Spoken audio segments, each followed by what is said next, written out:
Hello student, welcome back my channel. Student, हम सामुदायिक विकास पढ़ रहे हैं। इसके पिछले वीडियो में हमने सामुदायिक विकास कार्यक्रम के उद्देश्य को पढ़ा, परिभाषा को पढ़ा, अर्थ को पढ़ा और उसके कार्य को पढ़ा। अब हम सेकेंड यूनिट पढ़ेंगे सामुदायिक विकास संगठन के विषय में।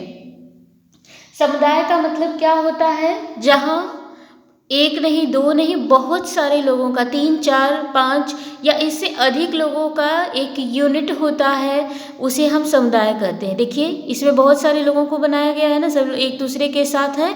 ये क्या है? समुदाय है। ठीक है। सामुदायिक संगठन क्या होता है? तो निश्चित रूप से आप समझ रहे होंगे कि सामुदायिक संगठन एक ऐसा संगठन होता है जो एक निश्चित संस्कृति, एक निश्चित भौगोलिक वातावरण में निवास करने वाले लोगों के व्यक्तिगत या सामुदायिक आर्थिक, सामाजिक, सांस्कृतिक और पर्यावरणीय कल्याण में सुधार के लिए काम करता है। यह सामुदायिक विकास संगठन अक्सर स्थानीय आवश्यकताओं की पहचान करने और उनको संबोधित करने के लिए समुदाय के सदस्यों के साथ सहयोग करता है। हर देखिए समुदाय का जो समस्या होता है, समुदाय के लोगों का, तो एक व्यक्ति का नहीं होता है। कुछ ऐसी समस्या होती है जो कि पूरे समुदाय की होती है। जैसे हमको खेत की सिंचाई करनी है और हमारे पास ना नहर है, न नहर की व्यवस्था है, ना कोई बोरिंग है, तो हम अपने खेत की सिंचाई कैसे करेंगे? तो ये मेरे व्यक्तिगत खेत की नहीं, हमारे पूरे समुदाय की समस्या हो गई है ना। इसी तरह से आर्थिक समस्या है, सांस्कृतिक समस्या है, पर्यावरणीय समस्या है। तो इन सभी समस्याओं का समाधान करने के लिए सामुदायिक विकास संगठन की स्थापना की गई है। ठीक है।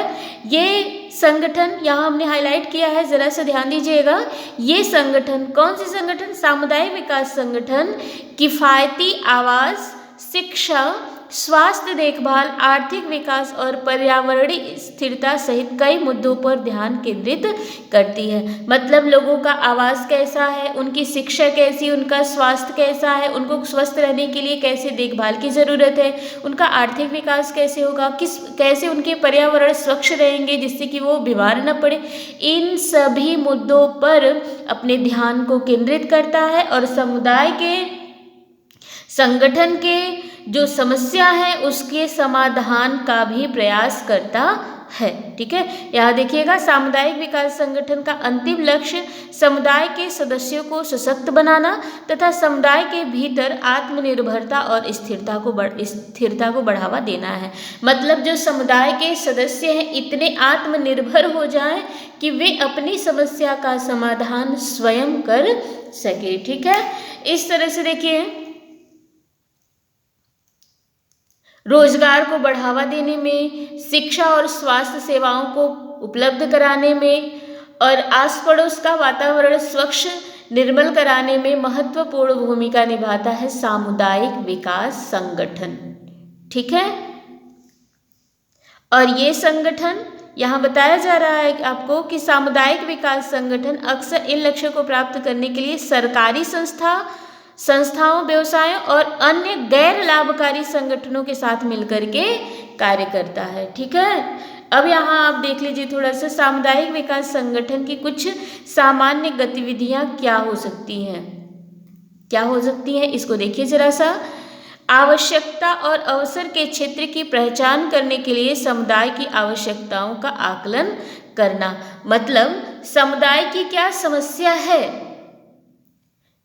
जिस समुदाय पे हम कार्य कर रहे हैं उस समुदाय की, उस समूह के लोगों की क्या समस्या है, उस समस्या के चुनाव में भी सामुदायिक विकास संगठन कार्य करता है। दूसरा है समुदाय की आवश्यकताओं को पूरा करने के लिए कार्यक्रमों का आयोजन, विकास और कार्यान्वयन करना। मतलब उस समुदाय की जो समस्या है उस समस्या को पूरा करने के लिए या उस आवश्यकताओं को पूरा करने के लिए, समस्या को दूर करने के लिए कार्यक्रमों का आयोजन करना, उनका विकास करना और क्रियान्वयन करना, मतलब कार्य करना, ये सामुदायिक विकास संगठन का कार्य होता है। ठीक है। बात समझ में आ गई आपको? इसके साथ साथ समुदाय के सदस्यों और संगठनों को तकनीकी सहायता प्रदान करना। जो समुदाय के सदस्य हैं, जो उस समूह के सदस्य हैं और जो संगठन है, उसको तकनीकी नवीन तकनीकी जो आ रहे हैं उन तकनीकियों को की सहायता प्रदान करना। जिस समुदाय में आप हैं वहाँ पर मान लीजिए ये समस्या है कि सिंचाई नहीं हो पा रही है।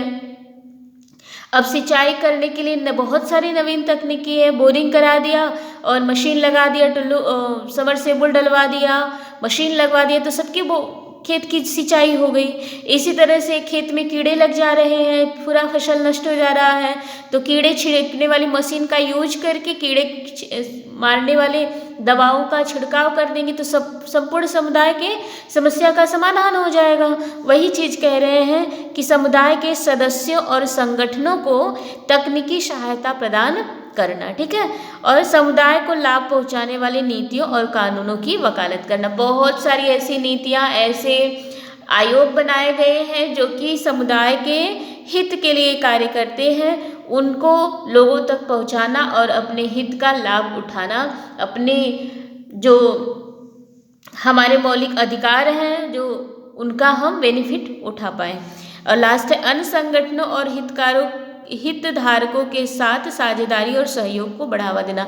अन्य संगठन जो हैं, बहुत सारे संगठन कार्य करते हैं ना, तो बहुत सारे अन्य संगठन जो है उनके और बहुत सारे ऐसे लोग हैं जो कि अन्य लोगों की सहायता करते हैं, हेल्पफुल नेचर के लोग होते हैं, तो उनको इस संगठन के लोगों की समस्या को बताना और उनसे सहयोग भी प्रदान करना। जैसे अभी हमने कहा कि सिंचाई की प्रॉब्लम है, अगर एक समुदाय के लोगों की मान लीजिए वो आपके कस्बे के लोग हैं, आपके गांव के लोग हैं और गांव के लोगों में सिंचाई की समस्या हो रही है। अब जो सामुदायिक विकास का संगठन है ये क्या करेगा, अपने स्तर से कार्य करेगा ही करेगा, दूसरी जो संगठन है इस क्षेत्र में कार्य करते हैं, वो सहयोग करते हैं, वहाँ तक भी सूचना पहुँचाएगा कि उस गांव में पानी की समस्या है, तो अन्य संगठन भी जो है वो आएगा आपकी समस्या का समाधान करने के लिए, ठीक है। तो इस तरह से ये कार्य करता है। इसके बाद स्टूडेंट, कार्यक्रमों और पहलों के विकास और कार्यान्वयन में समुदाय के सदस्यों को जुटाना और शामिल करना। कार्यक्रम और पहलों के जो कार्यक्रम चलाए जा रहे हैं उसमें समुदाय के जो भी सदस्य हैं उनको इकट्ठा करना, जिससे कि वे कार्यक्रमों को सुन सके और उसका लाभ उठा सके, ठीक है। इस तरह से ये हमारा रहा। आगे हम पढ़ेंगे सामुदायिक विकास संगठन के कितने प्रकार होते हैं इसके विषय में। सामुदायिक विकास कार्यक्रम या सामुदायिक विकास संगठन को उनके कार्य और दायरे के हिसाब से 3 भागों में विभाजित किया गया, मतलब ये 3 प्रकार के होते हैं। पहला होता है एकीकृत प्रकार, दूसरा होता है अनुकूलित प्रकार और तीसरा होता है परियोजना प्रकार। एक एक का करके हम अध्ययन करेंगे। सबसे पहले एकीकृत प्रकार क्या होता है। एकीकृत प्रकार के से तात्पर्य है, एकीकृत प्रकार से तात्पर्य है कि इसमें जो होता है सामुदायिक विकास कार्यक्रम का दायरा किसी एक भौगोलिक क्षेत्र में सीमित नहीं रहता है, बल्कि यह विभिन्न नीति निर्धारण केंद्र द्वारा होता है और यह विकास एवं तकनीकी सेवाओं के समन्वय पर आधारित होता है। यह जन समूह की आवश्यकता के आधार पर कार्यक्रम के उद्देश्यों का निर्धारण भी करता है, ठीक है, और विभिन्न विभागों को इसमें शामिल कर उनके माध्यम से समय के अनुसार मौजूद आवश्यकता के आधार पर लक्ष्य निर्धारित होते हैं। इस प्रकार के सामुदायिक विकास कार्यक्रम में सरकारी एवं गैर सरकारी दोनों प्रकार के संगठन विभिन्न स्तर पर, हर स्तर पर प्रयास करते हैं जिससे कि समुदाय के लोगों की समस्याओं का समाधान हो सके। पहली बात तो समस्या का चुनाव हो सके, निर्धारण हो सके और फिर उनकी समस्या का समाधान भी हो सके, ठीक है। सामुदायिक विकास कार्यक्रम का सीधा लक्ष्य होता है विकास एवं तकनीकी जो कि केंद्र के द्वारा तैयार किए जाते हैं, ठीक है। ये एकीकृत प्रकार है। इसमें क्या होता है कि हर स्तर के जो व्यक्ति होते हैं, जरूरी नहीं कि एक ही भौगोलिक क्षेत्र के हो, ठीक है, हर स्तर के लोगों की समस्याओं का समाधान किया जाता है और विभिन्न प्रकार की नवीन तकनीकों का प्रयोग करके जैसे भी उनकी समस्या का समाधान हो सके उसका समाधान किया जाता है। ठीक है, और उससे रिलेटेड जो समस्या है उससे रिलेटेड जो उसके विशेषज्ञ हैं, विशेषज्ञ तक सूचना पहुंचाई जाती है और विशेषज्ञों से, तकनीकी के जो विशेषज्ञ होते हैं उनसे सहायता ली जाती है। उन्हीं की सहायता से ग्रामीणों को आसानी से समझने एवं सर्वव्यापी तकनीकों का उपयोग किया जाता है। देखिए, इतने आसानी से किसी की बात को कोई मान नहीं लेता है और जब उस टॉपिक से के विशेषज्ञ ग्रामीणों के पास आते हैं और वो अपनी तरह से उनके विश्वास को जीतते हैं और उन्हें यह विश्वास दिलाते हैं कि उनके द्वारा दिया गया उपाय सर्वहित में है और वे अपना कार्य सही ढंग से फिर कर पाते हैं। ठीक है, दूसरा क्या है, अनुकूली प्रकार। अनुकूली प्रकार देखिएगा यहाँ दिया है, दूसरा है ये। इसमें कह रहे हैं कि इस प्रकार के सामुदायिक विकल्प संगठन में स्व सहायता पर प्रशासनिक ढांचों के साथ मिलकर कार्य किया जाता है। स्व सहायता का मतलब क्या होता है, आप अपनी सहायता स्वयं कीजिए। अगर आपके पास समस्या है तो उसका निदान भी आप ही करेंगे। ठीक है, यह सार यह है कि मतलब स्पष्टतः यह कहा जा सकता है कि इसमें अनुकूल प्रकार के सामुदायिक विकास कार्यक्रम में जन समूह की सहायता लेकर पूर्ण किया जाता है। मतलब जो जन समूह है वो मिल करके एक साथ हो करके अपनी समस्या का समाधान स्वयं करें, ये दूसरा प्रकार होता है। तीसरा प्रकार क्या होता है, परियोजना प्रकार। तीसरा प्रकार कौन सा होता है, परियोजना प्रकार। इसमें क्या होता है, परियोजना प्रकार में इस प्रकार के सामुदायिक विकास कार्यक्रम में विकास को भौगोलिक दायरे के साथ जोड़ दिया जाता है, और जबकि पहले वाले में नहीं जोड़ा जाता था। लेकिन इसमें क्या होता है, भौगोलिक एक निश्चित भौगोलिक क्षेत्र वालों के लिए जो सामुदायिक विकास संगठन कार्य करता है उसे हम परियोजना सामुदायिक विकास संगठन के नाम से जानते हैं। इसमें क्या होता है, बहुउद्देशीय संगठनों के अंतर्गत कार्य किया जाता है। उद्देश्य एक सीमित भौगोलिक दायरे में होता है। जो उद्देश्य होता है वो एक सीमित भौगोलिक दायरे में होता है। इसमें स्थानीय जन समूह की आवश्यकताओं के आधार पर लक्ष्य का निर्माण होता है। तात्पर्य यह है कि लक्ष्य एवं योजना का निर्माण स्थानीय जन समूह की आवश्यकता के अनुसार किया जाता है। मतलब आपको बहुत अच्छे से समझ में आ गया होगा कि परियोजना प्रकार के जो सामुदायिक विकास संगठन होते हैं इनका कार्य होता है कि एक निश्चित भौगोलिक क्षेत्र के लोगों की जो समस्या है उसका समाधान करना, उसके समस्या के समाधान के लिए केवल एक व्यक्ति की नहीं, पूरे जो जितने भी जनसमूह हैं, जितने लोग हैं, उनकी समस्या के समाधान के लिए ये कार्य करते हैं। बात समझ में आ गई आपको? तो इस तरह से सामुदायिक विकास संगठन 3 प्रकार के होते हैं। एक होता है आपका एकीकृत प्रकार, पहला होता है कौन सा, एकीकृत प्रकार, दूसरा होता है अनुकूली प्रकार और तीसरा होता है परियोजना प्रकार। आगे हम देखेंगे स्टूडेंट सामुदायिक विकास संगठन के सिद्धांत कौन से होते हैं। तो सामुदायिक विकास संगठन के बहुत सारे सिद्धांत होते हैं। पहला होता है विशिष्ट उद्देश्यों का सिद्धांत। विशिष्ट उद्देश्यों के सिद्धांत से तात्पर्य है, देखिए भारत में भौगोलिक एवं सांस्कृतिक विभेद होता है। आपको पता ही है कि हमारे भारत देश में विभिन्न संस्कृति के लोग हैं, है ना, जैसे हिंदू, मुस्लिम, सिख, ईसाई, बहुत धर्म के लोग हैं। और इसी तरह से भौगोलिक परिस्थितियां भी अलग अलग होती हैं। कहीं ठंडी होता है, कभी बहुत ज़्यादा, तो कहीं गर्मी पड़ने लगता है। जैसे मुंबई में देखिए वहाँ ठंडी उतनी नहीं पड़ती है जितना कि आपके उत्तर प्रदेश, बिहार राज्य में पड़ता है ना। तो इस तरह से विशिष्ट उद्देश्यों का सिद्धांत मतलब भौगोलिक विभिन्नता, सांस्कृतिक विभिन्नता के कारण इसका उद्देश्य होता है कि ऐसे विकास कार्यक्रम को संचालित किया जाए जिससे कि एक क्षेत्र के नहीं संपूर्ण देश के लोगों का विकास हो सके। जैसे आपका बेटी बचाओ बेटी पढ़ाओ लोग किसी एक व्यक्ति के लिए नहीं है बल्कि पूरे भारत देश के लिए ये लागू होता है। तो इस तरह से पहला जो उद्देश्य है विशिष्ट उद्देश्यों का सिद्धांत, इसमें विशिष्ट उद्देश्य से को सम्मिलित किया जाता है। ठीक है, नेक्स्ट है योजना का सिद्धांत। योजना से तात्पर्य होता है किसी भी कार्यक्रम को लागू करने से पूर्व योजना बनाना। देखिए कोई भी कार्य हो, अगर प्री प्लानिंग करके आप करेंगे तो आप सफल होंगे निश्चित रूप से। अगर आपने प्री प्लानिंग नहीं किया है तो असफल होने के चांस बहुत होते हैं। जब आप प्री प्लानिंग कर लेंगे, पहले ही आपने योजना बना लिया है, तो आपके पास जो भी मानवीय और अमानवीय संसाधन है आप उनका पर्याप्त मात्रा में प्रयोग कर पाएंगे। ठीक है, तो यह दूसरा सिद्धांत है, योजना का सिद्धांत बनाना। दूसरा है जन समूह की भागीदारी का सिद्धांत।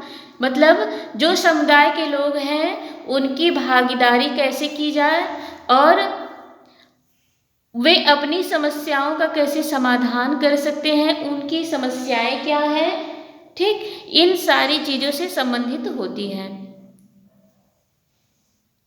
नेक्स्ट है अंतः समूह दृष्टिकोण का सिद्धांत। अंतः समूह दृष्टिकोण से तात्पर्य क्या होता है, तो ग्रामीण समुदाय में विविध पृष्ठभूमि, व्यवसाय, जाति, धर्म, वर्ग, राजनीति, संबद्धता के जनसमूह शामिल होते हैं। ग्रामीण क्षेत्रों को समुदाय के भीतर समुदाय को भी वर्णित किया जाता है। इस सिद्धांत के अनुसार ग्रामीण सेवक से अपेक्षा रहती है कि समस्या से के रूबरू होने से पूर्व वह छोटे समूह को भी पहचाने एवं उनको साथ लेकर लक्ष्यों की पूर्ति करें। ठीक है, इसका मतलब यह है अंतः समूह दृष्टिकोण के सिद्धांत का मतलब ये है कि जो ग्राम विकास सेवक होता है वो ग्रामीण सदस्यों के साथ मिल करके उनसे रूबरू होकर के उनकी समस्याओं को समझे, जाने और फिर उस समस्या का समाधान करने का प्रयास करे। ठीक है, अगला है लोकतांत्रिक कार्य प्रणाली का सिद्धांत। लोकतांत्रिक कार्य प्रणाली का सिद्धांत से तात्पर्य है सभी को साथ लेकर के सभी के लिए कार्य करना। मतलब सबका साथ सबका विकास, सभी लोग साथ रहे और सबका विकास हो। ऐसा नहीं कि किसी एक का ही विकास हो, नहीं, हम जिस समूह में हैं, जिस समुदाय में, हमारे पूरे समुदाय का विकास हो। मतलब जन समुदाय का विकास हो, जन समुदाय का हित हो। ठीक है, तो यह भी सामुदायिक विकास संगठन का कार्य सिद्धांत होता है। फिर है लचीले संगठन का सिद्धांत। लचीले संगठन से तात्पर्य है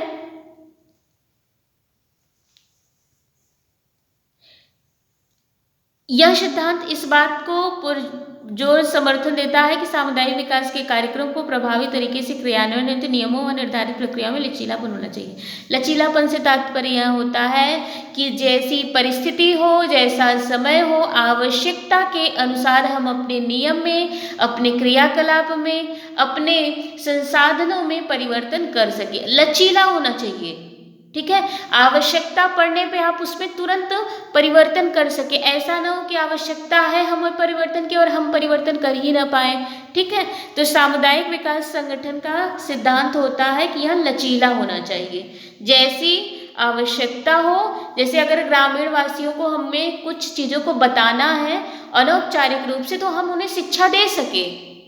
ऐसा नहीं कि हम अब हमारा शिक्षा देने का कार्य नहीं, सीधे हम कार्य कराएंगे, ऐसा कुछ नहीं है। और अगला है स्टूडेंट स्वदेशी सिद्धांत का इष्टतम प्रयोग। स्वदेशी मतलब अपने देश के। ठीक है, तो ग्रामीण क्षेत्र में आमतौर पर संस्थानों की कमी होती है। यहाँ पर अक्सर आवास, पेयजल, स्वच्छता, स्वास्थ्य आदि जैसी पर्याप्त बुनियादी सेवाएं भी प्रदान नहीं हो पाती। अतः कार्यकर्ता ग्राम सेवक को चाहिए कि स्वदेशी अथवा उस भौगोलिक स्थान पर उपलब्ध संसाधनों का प्रयोग करें ताकि समय और शक्ति की बचत हो सके। देखिए बहुत सारी ऐसी समस्याएं होती हैं जो कि निराकरण के लिए हमारे पास संसाधन नहीं होता है, तो ग्राम विकास सेवक जो होता है उसका ये कर्तव्य होता है कि जो संसाधन ग्रामीणों के पास उपलब्ध है उसका उपयोग करके उनकी आवश्यकताओं की पूर्ति करना है। ठीक है स्टूडेंट, नेक्स्ट वीडियो में हम आगे का पढ़ेंगे। आप लोग इस तरह नोट्स बहुत अच्छे से बना लीजिए। ठीक है, धन्यवाद। Thank you for watching my video.